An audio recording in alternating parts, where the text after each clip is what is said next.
You on the What with Flex? And Quell? Hey man, we got a good episode going today. But before we get into that, how you doing, man? I'm good. How are you? I'm feeling good, man. A little tired, but I'm happy. We got a lot of stuff going on this weekend. I don't know when you guys are gonna see this, but we got a special guest coming soon. Mm-hmm. We're not giving away the name, keep it a surprise. Also want to give a shout out to BCFC. Me and Aiden are gonna be hosting their semifinals game, so they're having it this Sunday. So whenever you guys see it, you're gonna see it after. So hopefully we're just sounding out. Good luck to them. I know some of y'all will be tuning in, so go ahead, check that out. You're already gonna be there. Thanks for all the support and stuff like that, man. Big teams. Yeah, man. I was just rambling for a little bit. You got anything to say, bro? No, man. I'm just blessed, man. Yeah. The sun is out to shine on us. Hell yeah. Feeling good today. That's good. There's no more fucking torrential downpour, thunderstorms every 2 seconds. Yeah. We're finally in the. It's summer now. It really feels good, bro. man. It was hot as shit today. I don't know if you was outside. I'd rather be hot as fuck than cold as fuck any day of the week.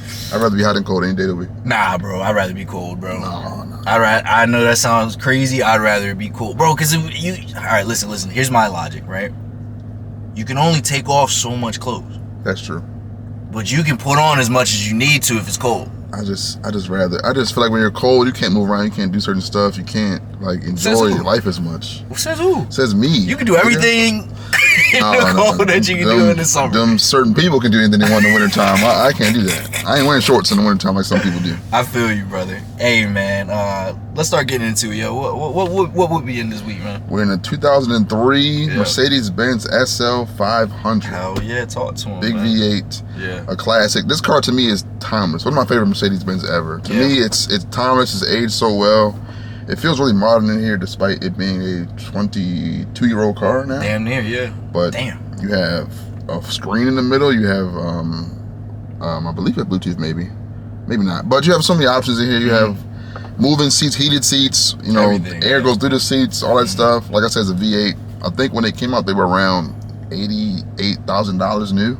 So a luxury depending car on the model. Yeah. The base and all the other different stuff. So this is not a base model, I'm pretty sure. But I think it's like, it's not, sorry to cut you off. I think there's the base, then there's the middle one, then there's the top one. So the SL500 is like the middle one. The SL63 is the higher one. That's the AMG model. Yeah. This is the middle version. It's a really nice car. Like I said, it's a timeless car. Yeah. Even today it looks good. I'm sure Aiden will put up a picture for you guys to see. It's a beautiful car to me. Yeah. White, nice rims. I gotta say my thing. I love this car. Say it for every car, but I really do love this car. Like you said, that even though it's over 20 years old, it's still, this is like I said it before, this is what you call luxury. This is how you define luxury. You feel like luxury in this car, the way it looks with the glossy wood on the middle, on the side, the finish, you know what I'm saying? The cream inside with the white outside. You know I love the white outside, but I love this car, man. It feels like luxury. It's cool. It just feels, it makes you feel cool. Always. The rule of cool is like, you get in this car, you want to put sunglasses on, you want to drive on the highway, windows down, you just feel cool, man. Yeah. Is this like a panoramic roof, or how would you do it? It's a big sunroof for sure. I'm not sure it's panoramic, but it's a big ass sunroof for a car that's pretty old. This is probably just as big as mine. I have a 2021 car, so yeah, that just puts it in the frame for y'all how ahead of the time they were. Hell yeah, put it in perspective. I think I don't know, I feel like Mercedes really does luxury well, just like absolutely. I think to this day, the design cues in this car influenced their further cars, even to this day. Hell yeah. Even new Mercedes have the same grille, almost the same sort of layout of the interior, everything.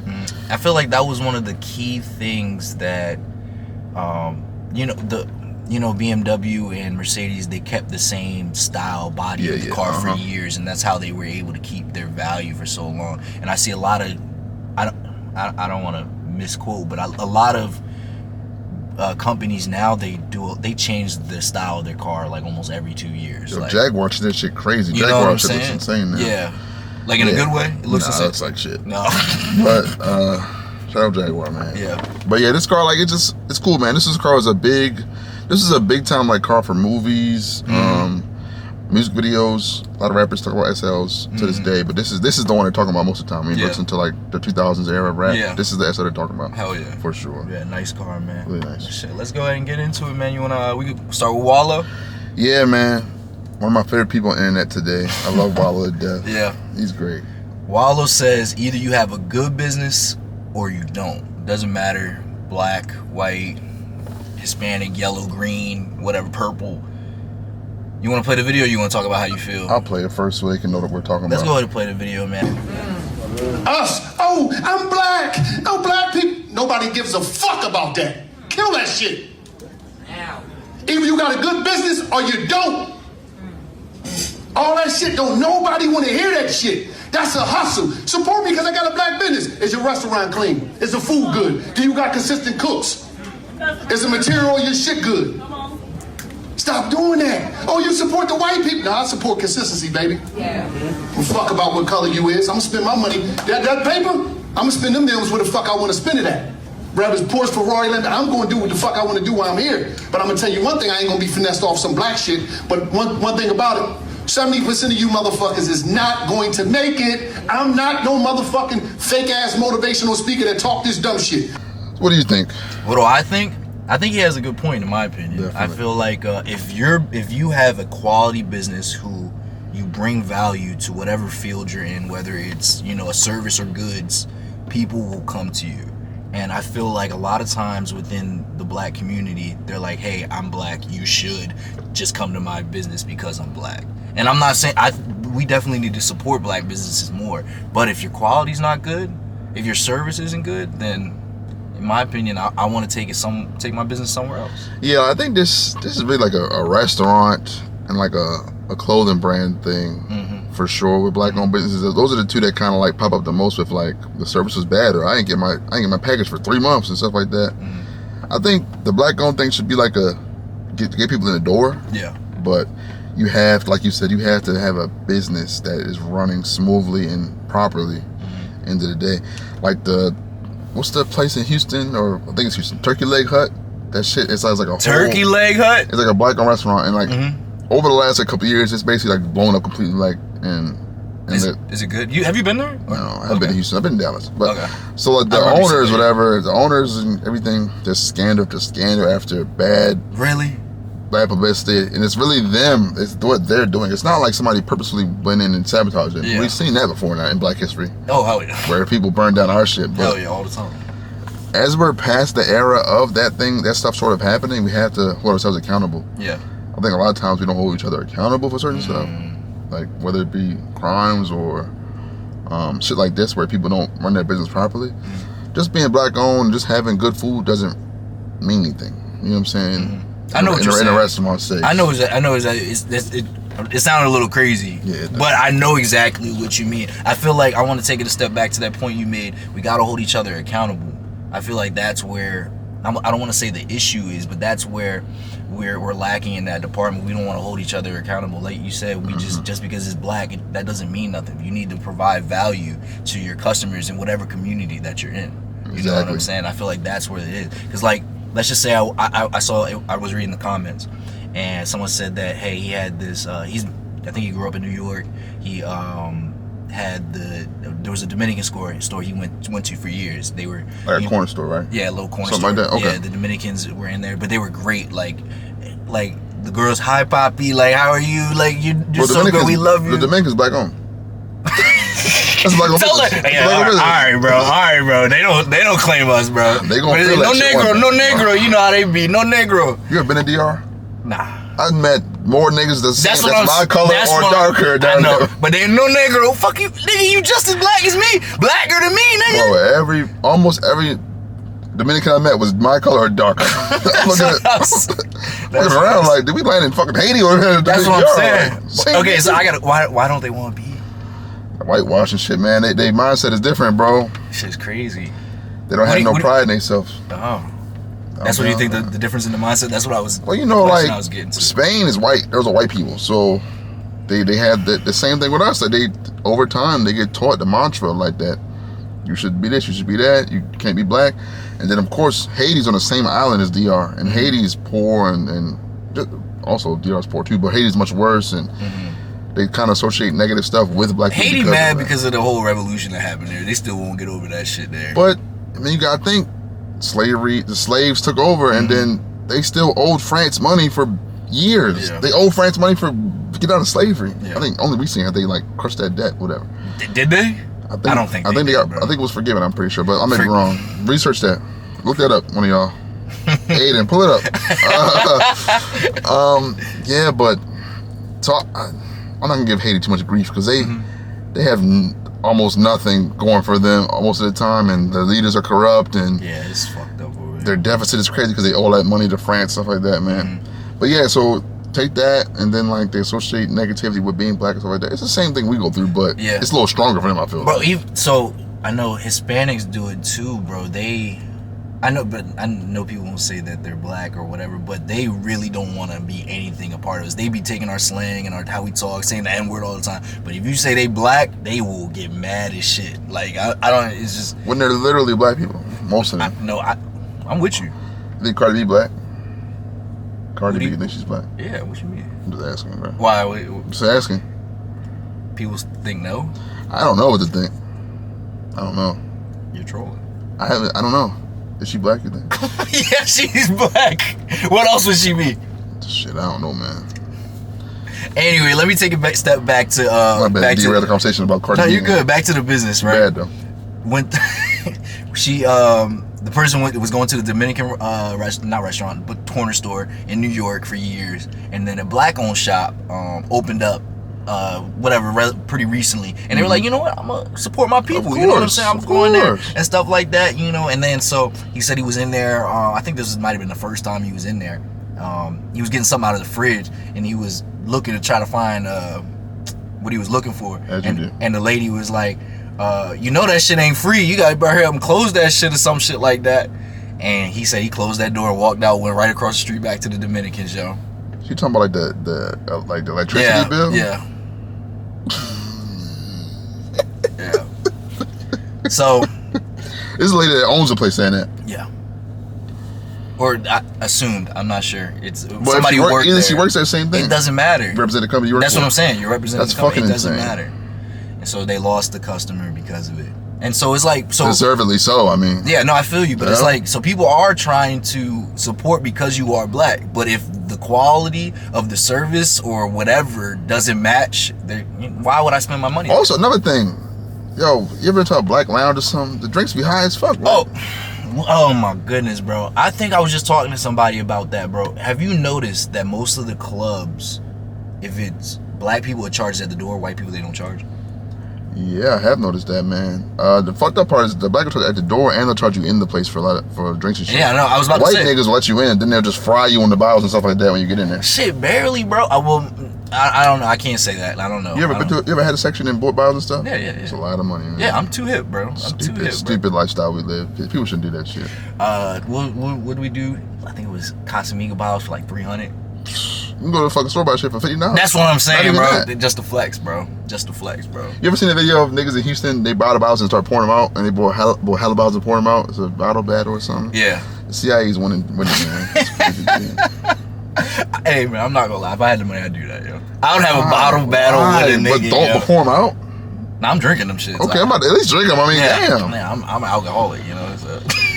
When the podcast blows up, we got that money. We'll do that, man. Yeah. We'll do that. When y'all get us 1 million views a video, we'll be in Miami a lot. It's definitely we'll host it from Miami, actually, from then on. You said host it from Miami? Absolutely. Oh, hell yeah, bro. Absolutely. We'll get those, like and subscribe. Hell yeah, bro. Go ahead. Say like and subscribe. Share the reels. Share the videos. Share it with anybody who wants to talk and have some dialogue. Yeah. We've been really silly today. We're gonna get smart in a second, but yeah, right. But, I feel you, bro. I'm glad you remember. As soon as you said it, I was like, oh shit, I forgot. This nigga him on the money, man. That's cool. But yeah, man. I just feel like white people, man. Like I said, there's less pride in what we do nowadays from us. Yeah. I think people. The problem with me, I think, is that people look at everything as a get-rich-quick scheme. They don't actually look into the actual, what a business entails. It's a project you're taking on that you want to grow and develop yourself and foresee your whole vision. So most people don't understand that when you start a business, especially like a restaurant or a clothing business or a record label, whatever you want to start, I don't know. You're going to be broke for the first year or 2 or 3 of that business. Yeah. So you have to really have a passion for creating your own thing. Yeah. Yeah, most people will. You got to have a passion for creating your own thing, for building your own path through life. You have to have a passion for that.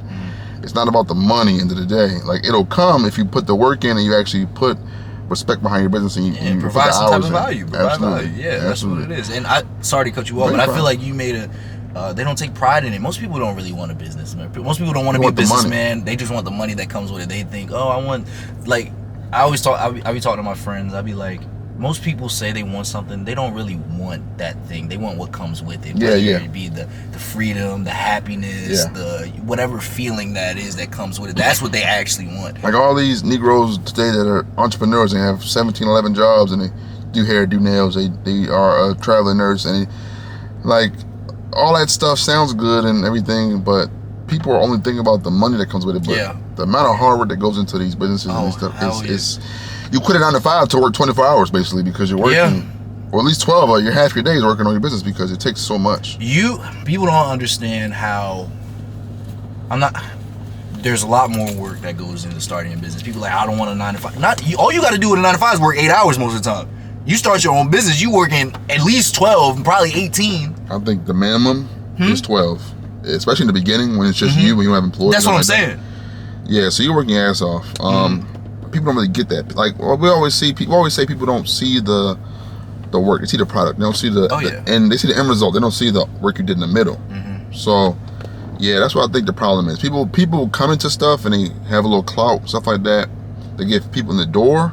And they don't actually follow up on the actual, providing a good service, because they assume, oh, I'm black owned. People know me. They'll fuck with me. Yeah. And it's not the case. People are really tight with it, especially right now. People are tight with their dollar. Like I want to get something out of my money. If I go to a restaurant and the food is good and all that, but the service is slow and the servers are mean and they don't, stuff like that, it's like I can't do it. So I'm gonna tie this back to music too, bro. That's what happened with music. People felt as though rap in particular, it was a quick get rich quick scheme, which for some people it was, but other people you got to put in a lot of work, a lot of marketing, a lot of you got a lot of creativity, marketing, business. There's a whole bunch of stuff that goes into the music side, especially if you're doing it on your own. And most people aren't getting a major label contract. You know what I'm saying? So it's just a lot of stuff that people don't see. They always, like you said, they see the product, they see the end result. They see you in the club with your song is on, and oh hell yeah, you having the bottle battle, and you having a good time. Battle, all the bitches like, oh my god, but they don't really see most rappers, they don't see the grinding over years, the spending your last dollar on the studio time or the feature and stuff like that. They don't see that. Future rap for 10 years before you blew up. Absolutely. I think you started 18, didn't go until you were 28. Yeah. You know what I'm saying? That's real shit. Yeah. You used to be called Meathead. I know. Shit's crazy. Yeah, like people don't see I see a lot of people talking about Doechii right now, and they're saying like she's an industry plant, stuff like that. That girl been grinding for years. Go ahead. She's an upcoming artist at the VMAs like 2-3 years ago, but people only see the end product, so that's when they say like, oh, you're an industry plant, you just got here, Yeah. So I don't listen to Doechii a lot, but I have so much respect for her. I'm glad you brought her up, bro. Like you said, I saw the grind. She started I think she was doing just little vlog videos. She started making music in her bedroom and stuff like that, and then just did that for a couple years. She marketed herself on her own so well. Her brand was so good, and then people just latched on, and then now she's where she's at now. And then to be on TDE for years, and then not have the push right away, but still know you got to put the work in the background. Yeah, she is. I didn't know that. To put the work in the background, you have to, like I said, people only see the end product. People assume, oh, you have a song, you get lit, you're rich, it's up, you're good. It's not how it works most of the time. Most people are still broke when they first tour coming around. You know what I'm saying? Most people are broke when they're first. I forgot. What's his name? Not Rallo. Rallo ain't broke. Rallo was in the streets doing a lot of not Rallo. Wild shit before he got started rapping. Yeah. No, what's his name? He be rapping with Lil Baby and them, but he's one of the lower artists. I think signed to him. He does a lot of songs with No Cap. I can't think it.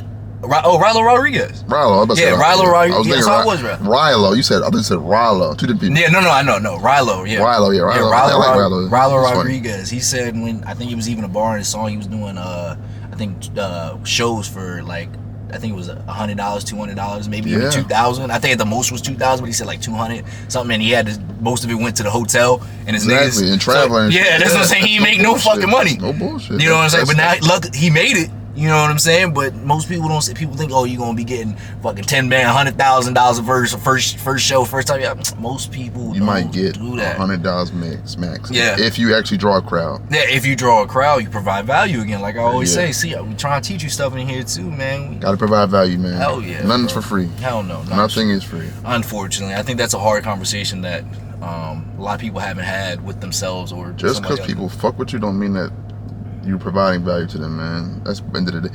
Like back to the business thing, I know this shit firsthand because my dad owns a restaurant, and he was big on the service and stuff being a certain way and everything, the food being a certain way, because he understood like people know him and people respect him, so they're gonna try it out. But to maintain that clientele, you have to provide something for them, a nice experience, good music, good food, good drinks, prices that don't, you know, knock them over the head when they walk in the door. You know what I'm saying? So I think that was really good because I'm around a lot of entrepreneurs too, and they take that very serious. That's like one of their key things. Make it, absolutely. You know what I'm saying? Like, it has to be. Yeah, exactly what you said. They even though they know my name, I still gotta make this like almost like the best. So who is it? I know this guy. He's I helped basically with his business and stuff like that. Nothing crazy, but helped with his. But his thing was he wanted to be so good for the user. As soon as they use his product, that they're like, oh my goodness, this was so great, that they're always coming back to him. He made sure that the whole user experience is amazing the first time around. So he's very meticulous, and I took that into. I'm like, damn, why is he so? Oh, this is his thing. He really cares about that. He want to make sure that that's they're the difference coming back. between a guy like him versus somebody that starts something, think about the money. Yeah, exactly. He cares. He gives a fuck. Most people don't care. They just want the money. Fuck no. Yeah. Like I don't think that Ice Spice, for example, has the same opinion of music as a Glorilla or something like that. I think their opinions of music and how they approach it are two different things. And you kind of see that in the product that they produce. You know what I'm saying? Once you burn away the first little bit of like hype you have in anything, not just music, in anything. Once you burn away that first little bit of hype and that first little push, you have to have something to make people come back. So all right, I'm gonna take a quick pivot real quick. How do you feel about? This might be a little off top. How do you feel about Post Malone? Talking about the white rappers who rap and they go to country music, I hate that shit with a passion. I hate it with a passion. Yeah. I hate any of them, and they all do it. Yeah. I'm waiting on Jack Harlow to do it. I'm waiting on him to do it. You think he gonna do it? I don't know. I never know. Okay. Well, did you follow Jack growing up? Okay, he loves rap. He's actually. I can tell that from what I hear, but you never know with these people. I feel you. MGK. So MGK don't love punk rap. rock star now. We knew he never loved rap, bro. People don't be knowing, bro. Yeah. Jack Harlow fuck with rap. Post Malone's a coward. I'll say that for sure. No, not just because of what he did. You want to do country music, sure, that's your thing. But to say things like, if you want to feel something, don't listen to rap. If you want to, rap's not an art. I'm not a rapper. I'm an artist. I hate that. I hate when people say that so much because they're one and the same thing. Rap is art. I'm not a rapper. I'm an artist. Don't come rapper. I'm an artist. I'm a rock star. If you want to feel something, don't listen to rap music. Don't listen to rap. Rap has no feeling. You're a fucking coward. That was one of the most ignorant things to say. Because he's not from it, so he doesn't understand it. Which is, he used it to get where he wants to be, which is rich and famous. Now let me play devil's advocate. It's smart. Everyone was using rap. Like, it was the hottest thing, so how can you blame him? But as big as he was in rap, he had no reason to pivot if he really cared about it. He's a huge artist. Yeah, I mean... But let's say if he really cared about it, he would never pivot it. He was a huge artist. He's a massive artist in rap. To pivot is just cowardly to me because it exposes yourself. You're using it to get where you want to go, which is to be rich and famous. And it's fucked up that rap allows that shit because we're so welcoming of everybody. Because other genres, I feel like you can't do that type of stuff. Country. They wouldn't let Lil Nas X have the top country that was song. Probably because something else. That's what I'm saying. No, but that's what but they're not as inviting. They would not. Agree, they said, no, this is not a country song. Yeah. I'm like, this is literally a country song, top of the country charts, but he can't win an award? Like, yo, that was crazy. So imagine if black people was like Post Malone when he started doing that shit. They were like, you know what? We ain't fucking. That's what I'm about to do. I'm about to go to country just to get in. Hey, man, fuck it. You have a little catalog now. Yeah, so that's what I'm saying. You pivot if you want. I mean, hey, man, Michael, fuck with that country, bro. What's the guy's name? That's Shabooey. I was just about to say he has actually a following in the country. He's a country artist though, yeah. He's not. He's a but he's a guy I can tell is genuine.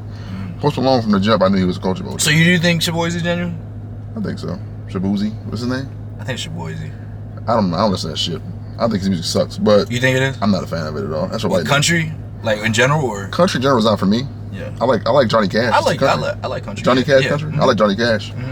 But I like Luke Combs. Was it Morgan Wallen? All them. I'll take your word for it.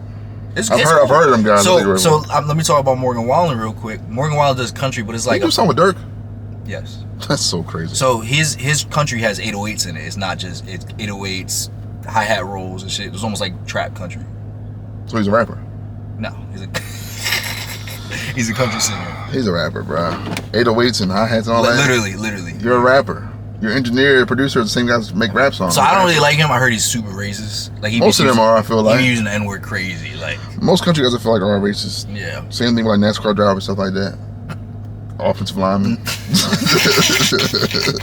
Nah, I feel you, bro. Golfers. So the reason why I brought it up, well, not the reason, but I know a lot of people don't like country, and I think it's close to R&B, bro. They're the same subject matter, I would say, for Yeah. sure. They're very similar, but one has a little more like soul into it. The other one has a different kind of soul. I guess I would say. I won't say that. I won't say they don't have no soul in their music, but it's not the same. I feel you. It's definitely a different type of soul. But, you know what I'm saying? Yeah. So guys like Post Malone, there's other examples, but he's the biggest one to me. Just the most cowardly shit ever. Yeah. That's just kind of like what we allow. Yeah. We allow shit like that. People give him that grace to do that, which they shouldn't. But. So I was a big Post Malone fan. Which is not fine. a big Post Which is Malone. fine. I really liked. I think whatever album he had was his yellow cover or whatever. He had a bunch of hits on it. You know all the hits. Yeah, definitely. But I really Most liked. of them featuring rappers. Yeah, exactly. But I'm gonna be completely honest. When you saw the videos of him before he was famous, he was sitting in his garage with a guitar singing country music. So he never really. But What? it's clear that he said this shit ain't working. Let me do something that's working. Let me be a white boy with rapping with the braids, and that'll blow up. And it did. And it he did. said, I gotta "All right, give him credit for it. see y'all later. Thanks Yeah. for giving me y'all culture and stuff. I'm out. I ain't putting nobody on either. I'm gone." And that's what he did. Yeah, that's crazy. He ain't featured with no new upcoming artists, none of that. Everybody he featured with was already big when he got. Why would he do that? Because if you're in this industry, if you're in rap, you should give something back to it. That's what you're required to do. In my opinion. You're required? I believe so. Okay. Yes. Think of any white guy that came up. Even Vanilla Ice gave something to it. Eminem, we know Eminem has straight stripes. We know that. Backstreet Boys, all you got, they put in work. They gave something back to it. They brought somebody with them. Yeah. Eminem brought up 50 Cent. You know what I'm saying? Shit like that. Yeah. You know what I'm saying? So to just come into it and then leave like that, knowing how rap is, even though it's as big as it is, we know how rap is perceived by most people. It's a negative perception. And it's something that people use to promote bad shit, or they'll say like, see, this is why they act bad, because their music is like this and all that stuff. And you recognize that our music is always, every other year, is threatened by something. And you recognize that, but you still say, I use this as a springboard to what I want to do. And yeah, it's smart business-wise. Oh yeah. But it's scummy to me. I don't respect it. As this person who loves rap and hip hop and just like the culture, I do hate it. I hate to see it, but And I understand. another from a thing, business standpoint. There's a way to exit without doing what he did. He kicked rap while he was leaving. He disrespected it while he was leaving. That's the main thing I dislike. You want to go and do what you want to do, experiment as an artist, feel free. But when people ask you about rap, which gave you your opportunities, gave you your money, gave you your fame, gave you your success, gave you your house, gave you all this stuff, to leave and say, if you want to feel something, don't listen to rap. Rap has no feeling in it. And shit like that, I can't respect That's you. the most ignorant thing I can't I've heard respect you. in a while, man. I don't think I've heard MGK talk bad about rap ever. And even though he's a punk artist now, whatever, I never heard him disrespect rap, because he understands that it built him up to who he is now. End of the day. Yeah. That's like if you are a boxer or something, you win a championship, the belt or whatever, and you get a new trainer. Your old trainer helps you win the belt. You can't talk shit about him. You know what I'm saying? You might want to move on because you have a better opportunity over here. Yeah. No, I feel exactly You know what I'm saying? You can't that don't mean shit on the guy you just left. That's fucked up. Especially he helped you get that far. Exactly. That's what rap did for Post Malone and MGK, people like that. What's his name? Tommy Richmond. They did the I ain't never rap that song. He's the same type of mentality. Like, he's not a rapper. I'm not a rapper, dude. I'm this, I'm that. So yeah, and that's a rap song. So Is it? yeah, it is. It's a very soulful rap song. Okay. I would say That's a hard take. That's a rap song, bro. That's a hot take. I wouldn't I don't call think it so. maybe. You know who I Funk? fuck with? You know what's funk then? Who made funk? I Come mean, on now, we know brother. who made Come it. on now, We know brother. who Come on made now. it. Come We know on who now. made it, but Who I don't think it's consistently rap. makes funk. I don't think it's rap. Who's always made funk? Consistently made funk. Are you talking about the people? Brothers, yes. Yeah, I know, but I don't think it's rap. That's not what I'm saying. That's a rap song, I think. He might not be a rapper, but that's a rap song. It's a rap song. It is. I can't argue with it right now. At the very least, it's a blend between funk and rap. At the very least, it's a blend. Which is fine. Hey, you got it, bro. I don't think it's rap, but hey, if you think I'll take a blend maybe. I'll maybe take a blend. Okay. I don't want to say it's full on rap yet. So Lil Nas X song, the big song, the country one, the main one, the country one, Old Town Road. Yeah, that's a solely country song. It's a blend, right? Aren't they all blends nowadays? Oh my God, the cop out answer, man. Hey man, fuck off. Let's move into the next topic, man. We have a young kid. So it's basically from a documentary. The guy walks around. He's talking to some young kids that grew up in. It is YouTube channel is called Taboo Room. Oh, you actually know? Yeah, it's a British guy. He's like a British. I think he is West Indian maybe or something like that. Something but he's like British. That. But he travels to like hoods around the world, mainly in America. I'm not a fan of the content. Mainly, I watched a few videos, but I think it's kind of like a circus type of thing. Yeah. Like I'm not a fan of that. But I can tell. It kind of glorifies what they're into. But he goes to these hoods and he talks to like people that are in the life and he asks, he asked them some pretty like thoughtful questions. I will say he'll ask them like basically to justify what they do and how they do it, stuff like that. But so it's Taboo Room. He's in Atlanta in this video and he's asking people like sort of why is it so bad now in the streets with all the killing and all that stuff and everything. Mm-hmm. So I'll play the video. Yeah. Nobody want to be the cool no more with the hoes, you know what I'm saying, with the money and shit. They don't respect that no more. They respect who got the most hats, who got the most souls, you know what I'm saying, who killed the most people. This ain't no safe shit. Nah, this ain't no safe shit. You safe because you with us, though. I got a bunch of motherfuckers who ain't gonna let nothing happen to you. I appreciate that. Since he was 7 years old, he's been in the streets. But I want to talk about something real quick. Go ahead.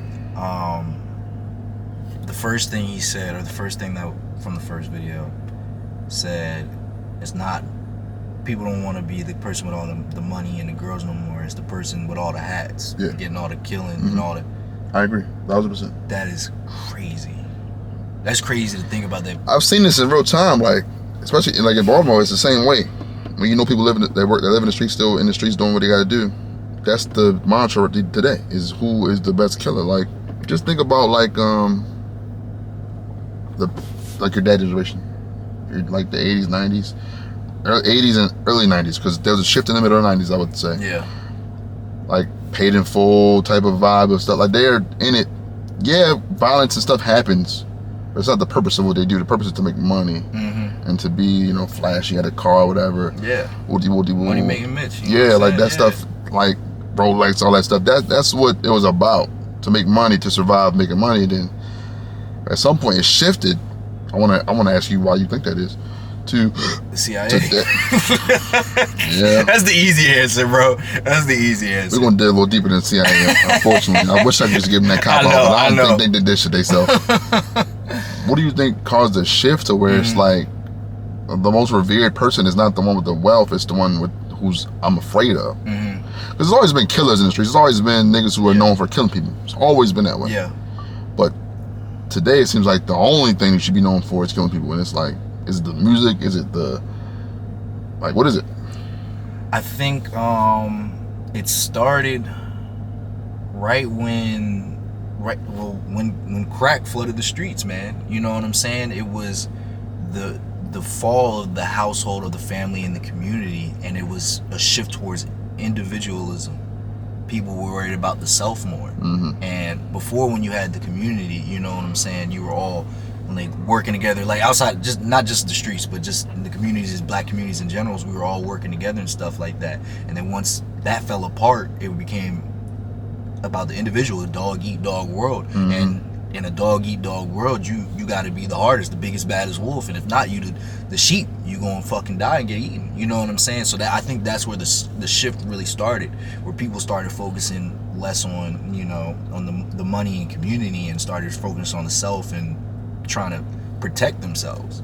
I also think just in general, the neighborhoods and stuff where this occurs have gotten worse and worse and worse over the years. As people either leave when they can, or less funding goes to these places. And also policing is gotten a lot better.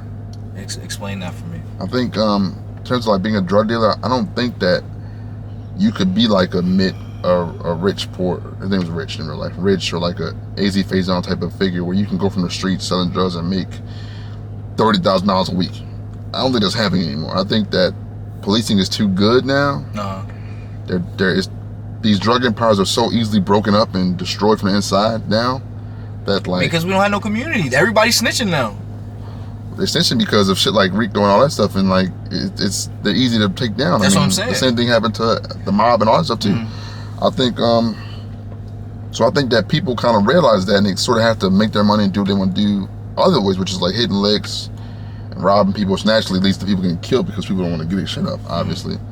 And I think that it became a sort of like since we can't all make money the way we used to, I'm gonna get power some other way. It's gonna be through violence and intimidation. And I think but against our own people though. It's always been against our own people. I mean, I'm just saying. Alpo and them were selling drugs to their own people, regardless. You know what I'm saying? But it's always been against their own people. I mean, who are they gonna go kill?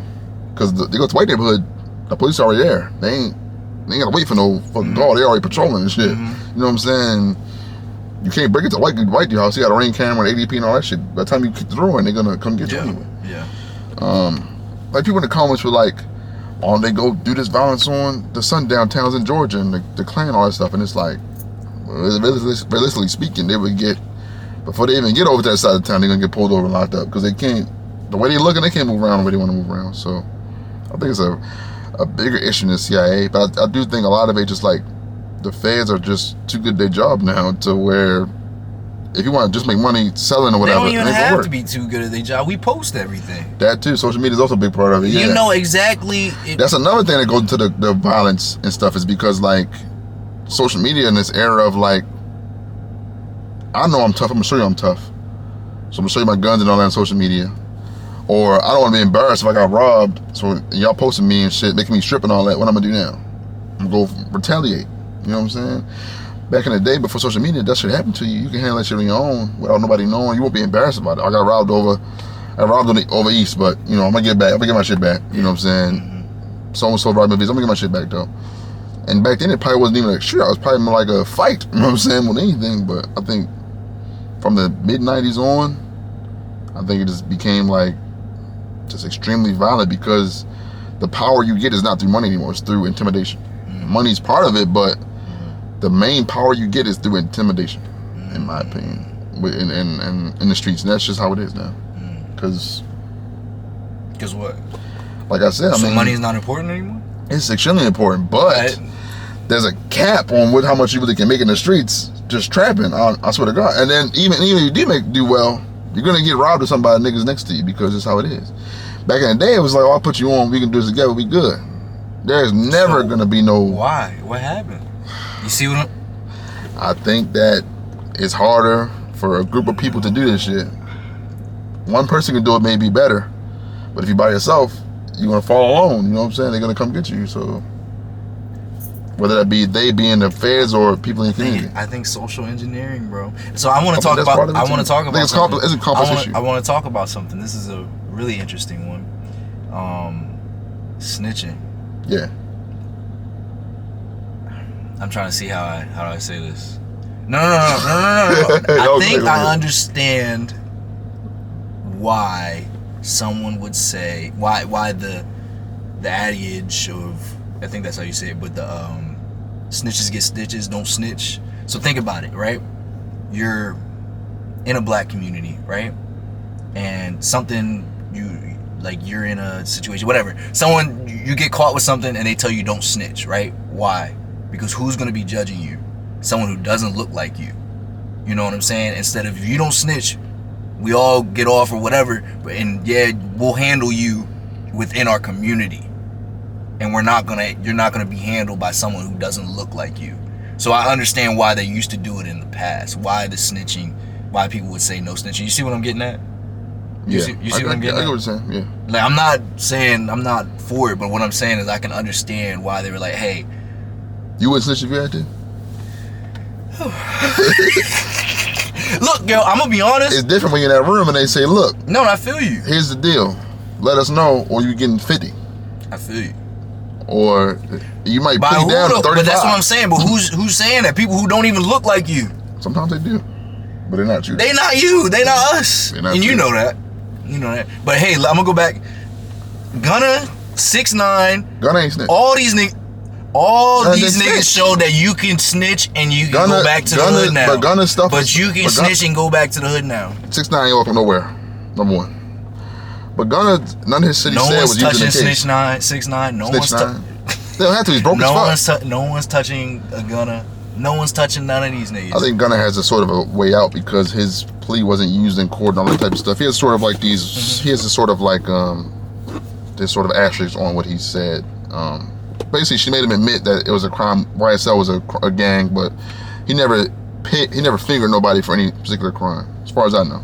But that gives him that sort of leeway to say, well, "I'm not really a snitch." I mean, no, I consider that snitching because what the Atlanta Police Department was trying to get them on was that YSL was a gang, and having him say yes, they are a gang, furthers the indictment than if he had said no or stayed quiet. So I believe that is snitching.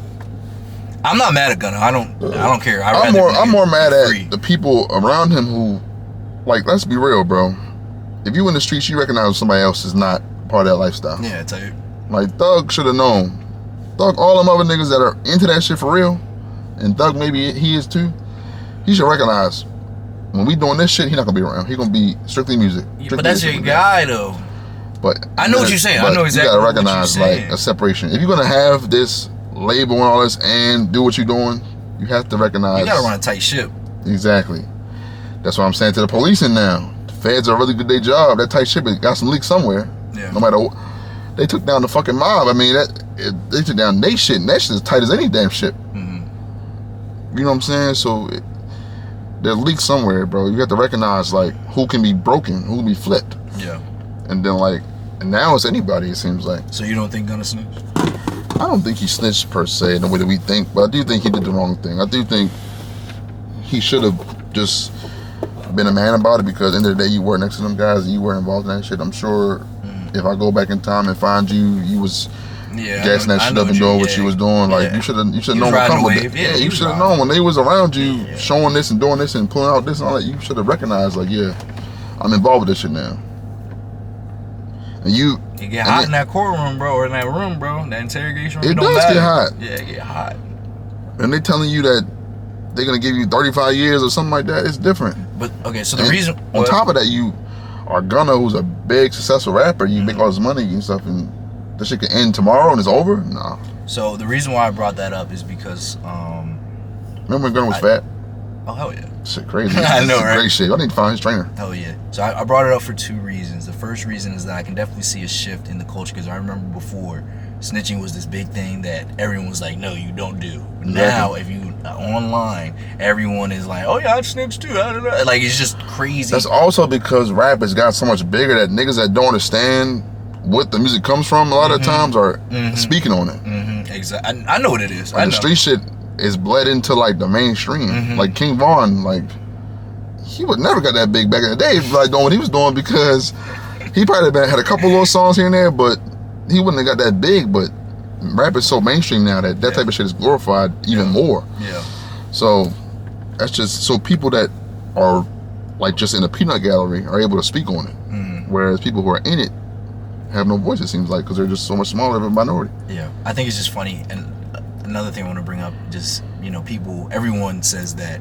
I think the global consensus was that 6ix9ine was a snitch. Definitely. But now there's 50-50 on whether Gunna's a snitch. I think 6ix9ine shit was way more dramatic, bro. He was on live recording in that courtroom saying he did this, they did that, they made me do this. You know what I'm saying? He was pointing. The memes. 6ix9ine era was hilarious. He was pointing. 6ix9ine era was hilarious. He was a master of attention, bro. Get attention. Oh hell yeah, he was great at what he did. Scumbag though. I'm glad he broke now though. You see, he sell off all his shit. Yeah. I should have bought a chain or something. That'd have been tough. That would have been tough. I'd have wore that from here. Took it off of him. Niggas, yo. Niggas, yo. Oh man. But let's get on to the next topic, man. Did you have anything else to say about? I just think, man, like I said with the Rico shit and all that, like streets is different now, man. It's different, bro. Like it's what different. Jay-Z say streets is done? They've been done. Yeah. They've been done for a while. He ruined it. He's one of the guys that ruined it for sure. Like what he did, make all that money drug dealing and shit. He couldn't do that shit now. They'd have been pulled his ass up. Oh hell yeah. Hell yeah. You think he really made a mill? I think he made a lot of money. I don't think he made $1 million. I think it was exaggerated, but I'm not gonna say. I think he made a good amount of money. He made enough money to sustain himself and pay for a rap career and fund a Rolls Royce on the cover of his first album. So I mean, he made some money in the streets. Yeah, you know, I feel you. I mean, and he never signed to nobody. I mean, the rent a Rolls Royce, that's not too bad, especially if you got some money. Yeah, but if you a street dude who don't got, I mean, that's what I'm saying. He got money. Like that, you know, he got money. I know he got money. Yeah. Look, I be hating on Jay, but I do think he made a little bit of money in the streets. I don't think it was $1 million. Maybe that's hating on me, but I think he made a good amount. I wouldn't be surprised because the area he grew up in, he's around the same time as Rich and all them guys, so it's a possibility. Regardless, and then not get caught, he's just the one luckiest nigga in the world. Hey man, he's the exception. But I do know some people that say exception, not the rule, bro. I remember I know a couple people that's back in the 80s or whenever it was. They were like, yeah, we remember when Jay used to ride down here from New York, come to Baltimore, fuck around Morgan State and shit like that back in the day. So he was moving. Look, there's a lot of people walking around today, older guys and stuff today. Some women too, that they look like they have a normal life. A lot of that money that built their life they got now was in the streets. That's just, you know what I'm saying? Yeah, I know what you're saying, bro. But he's definitely the exception, not the rule. To not only make it out alive, but to be famous and all that type of stuff. To be where he is and what he is insane. Exception, bro. not the rule, bro. So don't think that shit is That's why I say he's literally the American dream. Yeah, I would say to a T. Yeah, probably too much of the American dream. He's an embodiment of the American dream. I agree. Unfortunately.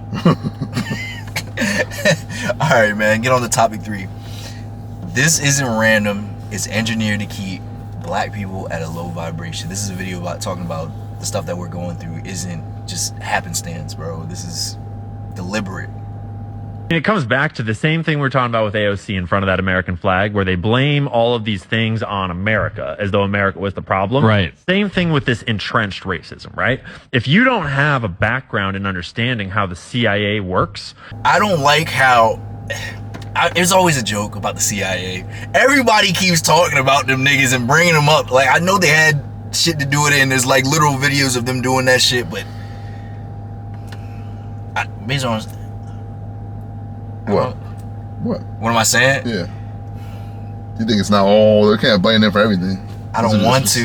I don't want to. You don't make it that easy for them? Yeah, that's... I feel like it's a cop-out. It's a cop-out. Almost. It feels like a cop-out. Yeah, but the CIA has literally... I know. Taken down whole governments. I know what they've done. They've sent in a team of 3 niggas and took down a whole government plenty of times. You know what I'm saying? They've swayed a whole voting population to the other side through propaganda. You know what I'm saying? Like hell yeah. How the fuck we flip the parties? They are a machine. How the fuck you flip parties like that and just let people? Oh yeah, we're about this now. Like what, bro? You just was selling slaves and shit. Now, like, it's a machine. And we just go with it though. It's the machine, bro. They are efficient as hell at what they do. You ain't never seen no fucking CIA job on Indeed, bro. Them niggas are chosen. They are from military, from science, from business, from wherever. I watched this video on YouTube about this guy who got, I don't know if he got picked up by the CIA or whatever, but he got picked up by one of those, 3-letter places, and he was chosen because of his background and his environment. Yeah. He had what I think they called it moral flexibility. Yeah, sounds about right. That sounds insane. Why not? They're picking people because of their moral flexibility. They're able to. Do you know what they could ask you to do? I know what the fuck. Yeah. Moral or immoral? I know what you're saying. I know what moral and flexibility is. They going around picking these types of niggas. Like, that shit them niggas said, we're going to kill the president. Here's how we're going to do it. Like, and they did it. It's like, we're going to kill our president. This is how we're going to do it.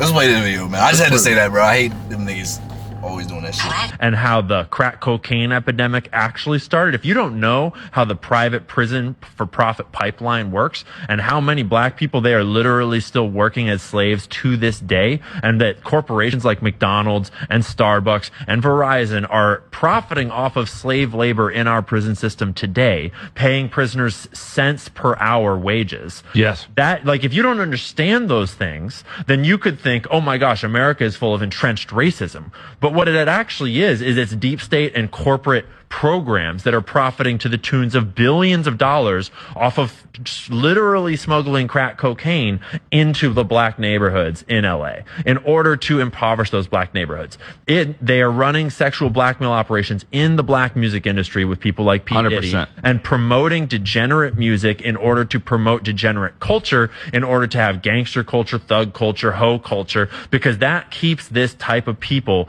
in this lower vibrational thinking. I feel like this only works if you stay unconscious of it.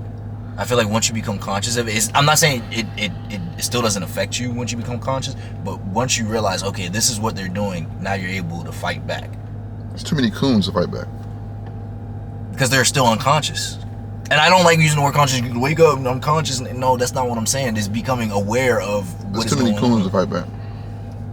Let me say about bro, the video. You're giving up. No, I'm not giving up. Let me say one thing about the video, by the way, that I think he's talking in circles a little bit. He says like it's deep state and corporate interests, but it's also racism at the same time. There's a reason that they chose black communities to be the ones that they, tore down and did this stuff to. I mean, it goes. Two things can be true. Yeah. Two things can be true. That's why it's racism, because they chose to use the system against black people or brown people, et cetera, and so on and so forth.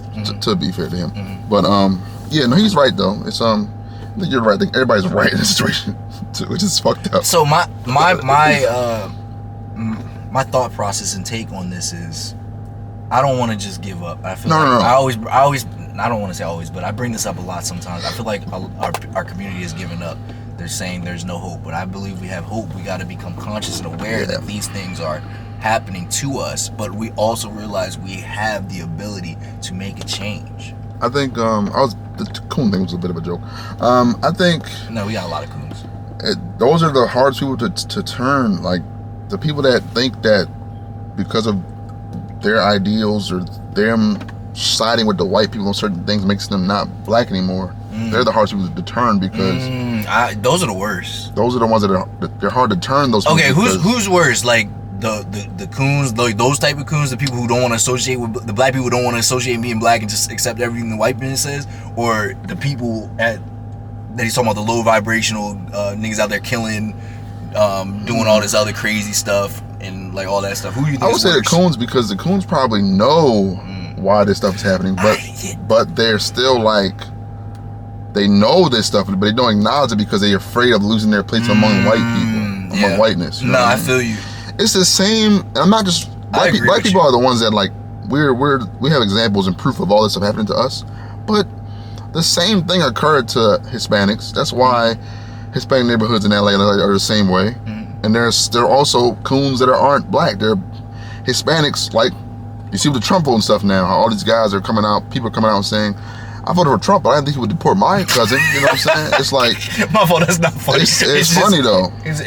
Would you call it irony? Is that irony? Yeah. That's hilarious, bro. So like, it's the same thing. Like there's a reason why Cubans have a superiority complex over Mexicans or something like that. Yeah. It's the same. It is playbook. It's just the same playbook. Same thing with Asians. Asians people are probably the worst at this, where they align themselves with whiteness. Oh hell. And they like will literally not even use their fucking brain because of white people. Like with the affirmative action stuff in schools, where the Asians were like, I applied to this school and I had a 4.0 and my SAT was this and I didn't get in. Must be blacks getting in because of affirmative action. It's like, that's not why. That's not why at all. It's because schools you want to get like Harvard doesn't even apply affirmative action to their shit. They pick where they want to pick. Yeah. Most of the time, they pick the nigga who granddad built the building on the campus anyway. They ain't picking you regardless. Exactly.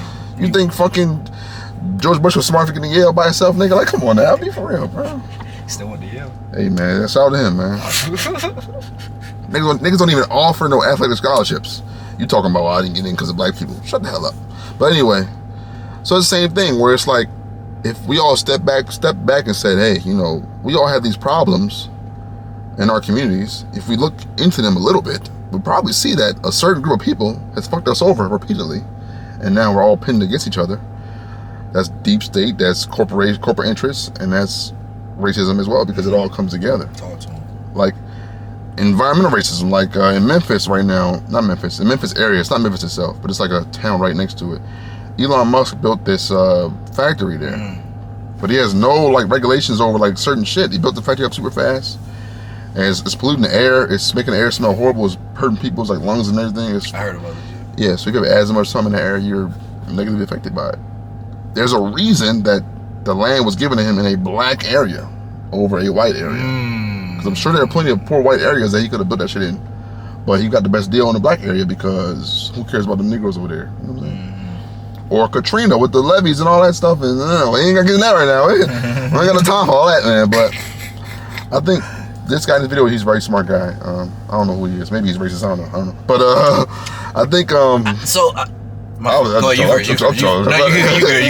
good. But like, all I'm saying is like, it is on purpose and it is deliberate, and both things go together.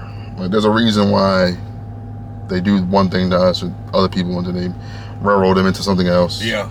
For profit, for corporations, but also because they want to crush people that aren't like them more and more. You know, that's why. And then he mentioned the P. Diddy stuff and like all that stuff, and that's part of it too, I would say. But less so than what other stuff he was talking about. What was he saying about P. Diddy? I can't remember. I don't want to play the video game. Right? He said R. Kelly. He said like I'll just watch it. So sexual blackmail, he says, in the music industry with people like P. Diddy or R. Kelly, I would say.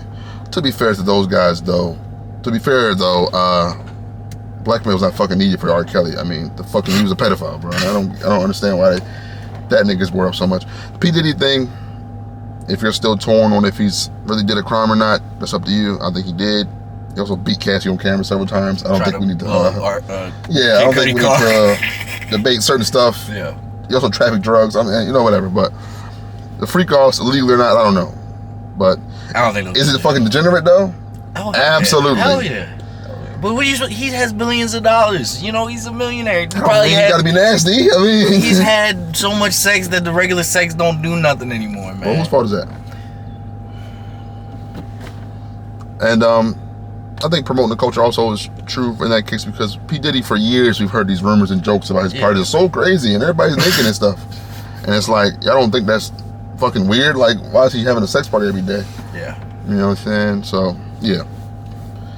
But like the guy's saying, like we're saying, I think it goes both ways. But I don't want to give up. I just don't know what the path is to actually, like, attack this thing. Because the people that are doing it have a lot of money behind them. They have infinite funding to do this shit. They do it every day. They still do it today. So I think now they're pivoting to like gay people and stuff now. Gay people? The LGBTQ, I think they're pivoting to like sort of that stuff, and how they're a lot of times trying to portray, at least to the right side of the spectrum, portray them as like degenerates and like they're pedophiles, and they're having drag queen shows in front of your kids and stuff like that, which is not true. But a lot of that stuff is, the playbook is starting to show up again. It's like, so what's crazy, bro? Now. Let's start the. No, it's kind of crazy though, like that they're trying to attack these people. Because I remember I saw some photo on Reddit from like, it was some political party, whatever. I'm misquoting, but basically there was a lot of like gay people in the political. They had like gay parties and stuff like that. But now they're trying to attack them publicly. Like, what's going on here? Like, they had that shit going on. I don't know. It's the same way that a politician will make sure his mistress has abortion, but he'll vote against abortion. You know what I'm saying? That's what I'm saying, bro. Like, this is it's insane. more for me, not for thee. You know what I'm saying? Yeah, exactly. The bigger picture is that I want to push this bullshit so that will force people to have more kids, and that will have more kids born to bad situations, and those kids will grow up and become criminals, or maybe they'll become good parts of society. If they don't, I think it's just they need more cogs in the machine to keep their life going. When you think about it, right? They need us more than we need them. Absolutely. But we forget that. But think about what those cogs are, though, right? The cogs are always poor people. And what do poor people have what choices when it comes down to it, right? Going to debt with school and college, and hopefully get a job, which, good for you, got a job. Go to fucking jail because you're poor. You end up doing some shit to get some money you shouldn't have did. Go to the military. Either way, you're still in the machine that they wanted you in. So it's like lose, lose, lose. I mean, what can you do? Or they'll just kill you and take your organs. I mean, I don't know, but like, you know what I'm saying. So what can you do? That's why they want people to. That's why they want to cut off abortion and stuff like that, because they want kids to be born in fucked up situations, so that kid will be fucked up when he grows up and he'll make bad decisions that will benefit from. There's always a warm bed in jail. You know what I'm saying? Yeah. I think There's always a nigga need to put a helmet on and go shoot some brown people up. You know what I'm saying? Unfortunately, but I think that to answer your question you had a couple minutes ago about what you don't know what we should do, I think, like I've been preaching at the beginning, we need to come back to communities, bro. Like let's start with this. I don't even know if I want to talk about it right now, but basically, I don't, because it might be another topic for another episode. But basically, if we need to bring the money back to our own communities. Yeah. The money, the resources, everything within our community develop from there. I really, I'm not gonna touch it. I'm not gonna touch on it yet because I think we might talk about it. I think community is a key because I think if you ask somebody older, like someone who grew up in the 60s or 70s or even the 80s, this stuff to them is not a secret. They already knew this stuff because they watched it happen in real time. Mm-hmm. So I think if you had a community still that was strong and people could pass on these ideas to the people younger than them, we would never forget that this is what they would do. I think like if you ask somebody that lived in the 60s in real time, or the 50s, or they watched this shit happen in real time, they understand like this is what they were doing to us. They were doing these things. They were portraying us this way because they wanted to be able to have an excuse to do this to us. Exactly. And people know that. Like with the police shooting thing and the police beating people up and stuff, we already know that shit been going on. We everybody older will say, yeah, well, you know, that's what they do. They beat the hell out of us and stuff. Now it's a bigger deal because social media and all that stuff, and people have the ability to build these movements up. I think that social media is going to be a big way to get us back, like to trying to even that out a little bit. I think it's trying to, it's starting to. Because people have voices now that can be heard, you know what I'm saying? And you can be anonymous and put your voice out there, or you can live in fucking, I don't know, Japan or something and still be a pro-black activist or a pro-human rights activist in America. You know what I'm saying? But you can be safe away from the powers that be who want to probably take you out if you get too big, you know what I mean? So I think social media is a big part of that. I think community is the main thing, though. Community, like being for each other, being around each other, spreading to each other the messages that we need to be spread to each other, not the bullshit. Yeah, not the bullshit. We gotta get away from individualism. This thing has been, I watched a video on it, but it's stuck with me ever since I watched it. We have developed aspects of the white culture. White people have always been individual people worried about self. That's why they're so worried about, power. Like, they're so greedy because they've lived in, like, what's it called, those cold environments, barren lands, where they had to worry about resources. Where we come from, we never had to worry about that shit. You know what I'm saying? No matter, like, wherever you think we are, we always were able to get. We always had abundance. They come from a place of lack, so they always had this individual. It's all about me, not and fuck everybody else. And we're starting to develop that, and it's not even a part of us. And I think that's where one of the main problems is that we're taking on white ideals, and they're not even our ideals. And I understand why, because we've been oppressed for so long, and being in the same environments that where you take on stuff, but that's not even our. I think the problem is not even how we maneuver and operate. The problem is though, we've been brainwashed to think that our ideals equal like not being intelligent enough to actually build these cities. Says who? Else. That's just what the narrative is. Says who? That's why racism exists, because they had to find something to say that we weren't on the same levels as them were. Well, they don't have castles and stuff. They're stupid. You know what I'm saying? Stuff like that. Even though we all know. You think you're smart? Listen, we all know. You think you're smart? Absolutely. We all know that. Did you need someone to tell you that? No. I agree, but why do we need someone to tell us who we are, what we are? I mean, but we're talking about generations. No, but I'm talking to the people. I'm talking to the people right now. Are you smart? Do you need someone to tell you who you are and what you are? If you need someone, then I'm just saying. Right, exactly. Like really think about that. Why do we need someone else telling us who we are, what to do, what to think? We don't. You don't. You know who you are. You know what you are. I think, man, a lot of people, bro, don't believe in themselves that way, though. A lot of people don't believe. You believe in yourself? A lot of people don't. I know I do, but a lot of people don't. Do you believe in yourself? Answer that question. I would say the average person. And why? Because they were taught not to. No, I'm saying if you believe, people they're gonna watch the video. No, they're gonna watch the video. Oh yeah. Why do you believe in yourself? Bet you they can't answer that question. That's true. Bet you they can't answer that question. Just because. Yeah. You can't believe in yourself. I'm doing that to wake you up, bro. Like, come on, bro. Yeah, man. I agree. Because we don't need somebody to tell us who we are. We don't need someone to tell us what we need, what we're supposed to do, who we're supposed to be. I think that's one of the problems with the black community, bro. I'm gonna say it. We need someone to tell us who we are, where we came from, and all this other stuff. You know who you are. Did you see the video of I might have sent it to you. It was another CIA is winning video, but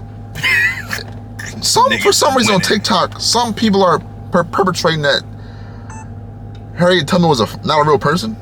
I heard that bullshit. That Harriet Tubman was not a real person. So what are you saying? Like the CIA came up with that too? I don't know who came up with that shit, but I won't be surprised. It's like a myth, a folklore. Yeah, like people don't even have no damn myths. All our people are like, I can look a picture of fucking Harriet Tubman right now. These people exist.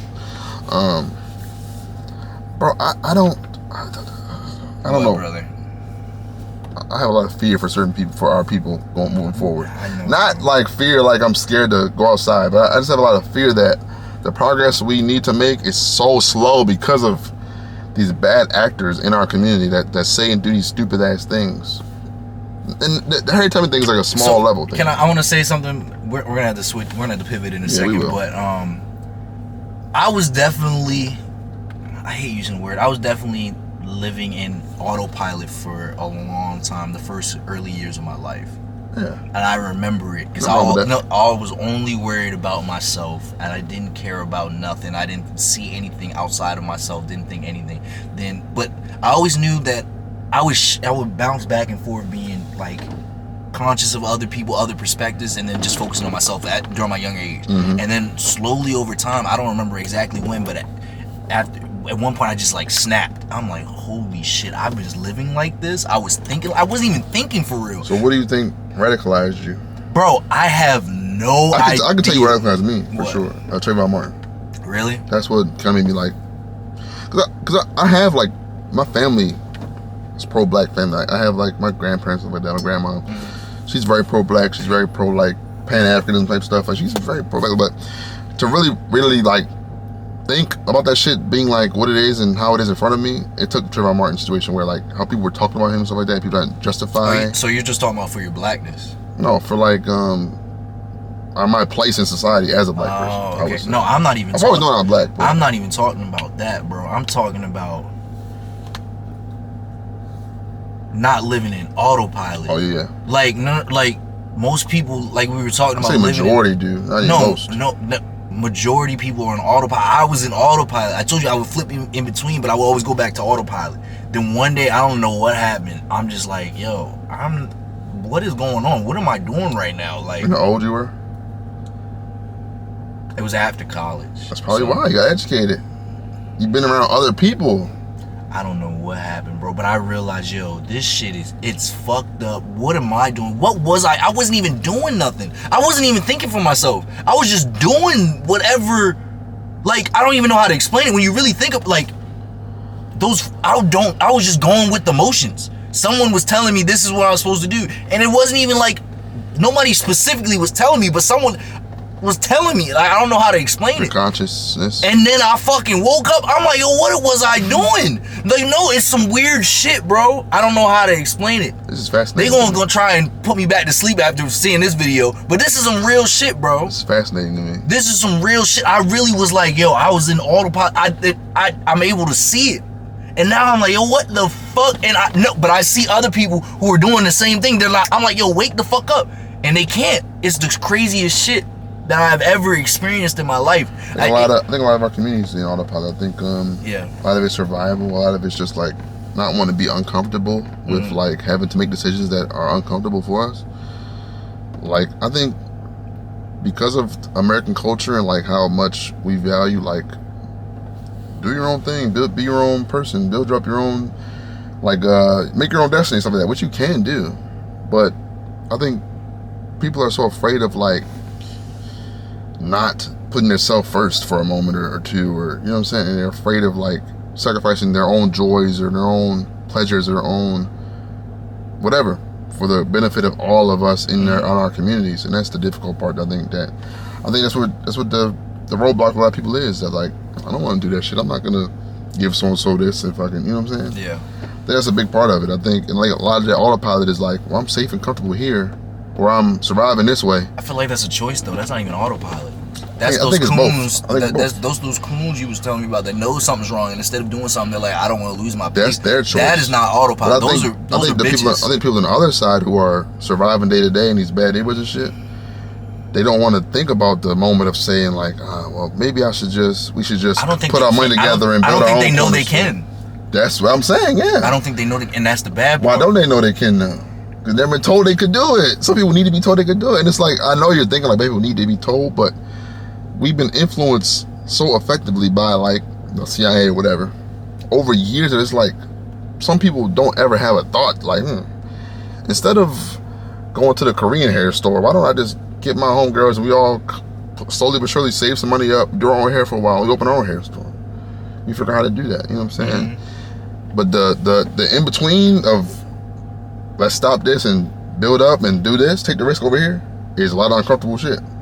Saving money, not doing what you want to do, doing your own hair. It might sound simple, but growth comes from within the uncomfortable, not from the people don't know that. People don't know that. How the fuck you not know that? People don't know that because people don't try to grow. People just go through the motions and they just, wherever they end up, they end up. And that's why a lot of motherfuckers get stuck. That's why I think a lot of motherfuckers need to be told. A lot of that shit of like telling your kids they can do whatever they want to do, it really matters. You gotta do this shit every time you get a chance. Tell your kids, tell whoever. You don't gotta do this shit. You can do whatever you want. You don't gotta stop right here. Even adults, I know it might take longer. I think one of the main things that I want to make sure I do for my kids is make sure that they can think on their own and don't just go with whatever they hear from somebody else. They don't want them to question everything to an extent. I don't want them to be very hive-minded. Let me tell you some scary shit that I seen. Did you go out yesterday? No. It was packed on the road at 9 o'clock. Why? Nobody was in my gym. Why is everybody out on the road this weekend? Why? But there's nothing going on. Why? But everyone just decided to go out. Interesting. Why? Hive-minded. No, that's what I'm saying. Like, there was literally no reason. I asked my boy, I'm like, yo, is something going on this weekend? There's a lot of people outside, a lot of people. Nah, just, no one was at the gym. Most people, not many people go to the gym on Friday. But when I say it was damn near empty, it was empty. I'm like, yo. And he's like, oh, everyone's probably, it's a nice day out. So, but why today? Hive-minded. People don't think. They just, oh yeah, let's all go. Like, you don't think that's weird?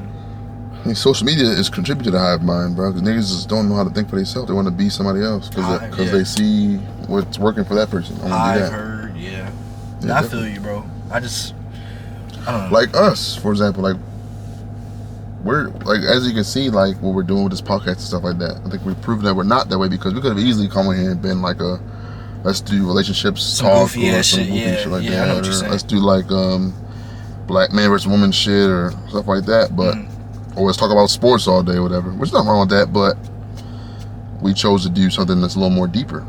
But I think most people don't want to do that. I feel like it's gonna I think it's gonna pay off. It will. You know what I'm saying? I hope I get to see it before they shoot me, but that's not funny. That's not funny at all. They won't shoot us. They won't shoot us, but they'll just, when we get popular and we get bigger, they'll just find an ocean in our past and say, this motherfucker. That's what I'm saying, bro. So, if you got skeletons in your closet, get them out now, clean them up, make them look presentable, and then we'll deal with it when it comes. Fuck it, bro.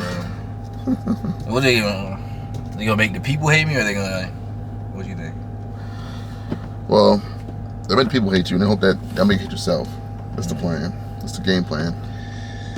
It doesn't always work. Like MLK, it didn't work. It didn't work on MLK. We never hated MLK. He didn't hate himself, so they had to shoot him. So yeah. I think they'll pull something out of our past, like when I saw. Is there anything on Twitter? You have Twitter? I'm sorry, X. You have an X? I don't know. Do you have a Twitter account? Maybe. Probably, yeah. I probably do from when I was like. Do you say wild shit on there? Oh, you done, bro. You finished. I'm cooked. They're gonna find your shit through whatever, your face or something. I don't know. They're gonna link it to you. They're gonna say, look what he was talking about when he was 12 years old. They're gonna get your ass the fuck out of here. And I'm gonna have to be on the podcast kind of like, I want to talk on behalf of my co-host, man. He was a young guy. He made some mistakes. Nah, we'll have this video to reference so that we'll say, hey, look, we're letting y'all know if this happens. Mine the same way. It's cool. But I'm just saying, you all can reference this video. Oh, yo, if y'all really fuck with us and they start posting that outlandish shit, bro, make sure y'all send this video, clip this, and send it everywhere, yo. By the time you gotta do this, you're gonna have to scroll really far back. So scroll all the way down to YouTube. Hell yeah. Hey, man. We had one more topic. Do you want to get it? We're already at. How long we been talking? Hour 20.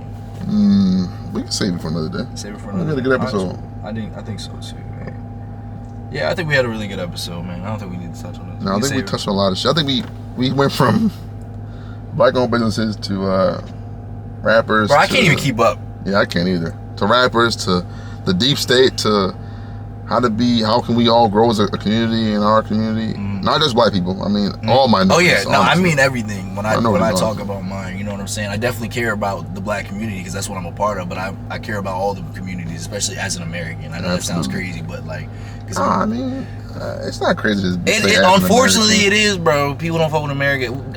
You heard they taking away the World Cup from America this year because of all the shit that's going on? The World Cup at 2025 or whenever it's coming up. It's supposed to be in not the Olympics. I'm talking about the World Cup. Soccer. Yeah. It's not gonna be in America, right? They probably didn't want it. I thought it was going to be in Qatar or something. No, not Qatar. It was right there. Some other shit. I don't know. Keep calling it Qatar. It's Qatar. I heard Qatar, bro. It's Qatar. I've heard Qatar so many times I can't stop saying it. Anyway, regardless, whatever. Yeah, I'm not surprised by that. Yeah. People don't want to come to America, bro. People perceive it as this like horrible place, and it's not great. But you know, I still like, let's be honest though, we're American citizens. Even though as black people, being patriotic is difficult a lot of times. I'm not a patriot, but I will say I'm blessed to live here over certain places. I would rather live here than in a war zone or something like that. Oh, facts. Yeah, so I'm definitely blessed. I have an iPhone. You know, I have health insurance that I pay for some reason, but it's all good, man. It could be worse. Oh yeah, definitely. But I think the problem with black people, like I said with the coons earlier, is that the patriotism overtakes who they really are as a person. You have to know how to balance it out. Because we gotta wrap it up, guys. Wrap it up. Wrap it up. Yeah. Right. I don't want to start rambling again. All right, man. Shit. Like you said, it was a great episode. You sure you don't want to ramble? I was enjoying it. I don't want to ramble. Nah. All right. We can wrap it up, man. Hey, it was a great episode. Like always, we really appreciate all the support. Y'all really been going crazy on a lot of the videos recently. All the comments, we try to respond back to all of them. Especially when you guys have really great takes and, you know, stuff that we haven't even thought about. So we really do appreciate that. Thank you all for liking, for sharing it. Shit, what else, man? Anything I'm missing? I feel a little slow today. No, man. Like you said, thank you guys for liking, sharing, commenting. All engagement helps. Share it with anybody. I don't know when you're seeing this or whatever, but we dropped our in the rear view. That's our clips. We go back and look at the great moments that we have throughout the season. They're dropping on the later half of the week on Wednesday after we drop our long form videos. So you'll start seeing more of those soon. We're gonna be posting those consistently. We got a lot coming out next week. You're gonna be seeing more clips, TikTok, Instagram, all that stuff. So YouTube Shorts as well. We have a separate channel for that. Yeah, if you guys are there, I'll have Aiden post all this stuff in there. If whatever. Yeah, so make sure y'all follow us on there, just to keep up to date, see the clips. Yeah, we really appreciate all the support, man. I don't really got nothing else to say. Any shout outs for you? Anything? No, man. Shout out to everybody black, like I say every episode. And I'm gonna shout out everyone else who's not black that's watching, bro. Appreciate you for watching. Yo, you're funny as shit. Thanks for watching. Hope you learned something. Bro, we got a diverse range of people who watch. You can't just shout them out. If you're white and watching this, I hope you learned something. This is crazy. Hey, man. It's your boy Flex. And Quell. Hey, we'll catch y'all next episode, man. Peace. I'm never doing the peace like that again. I was like,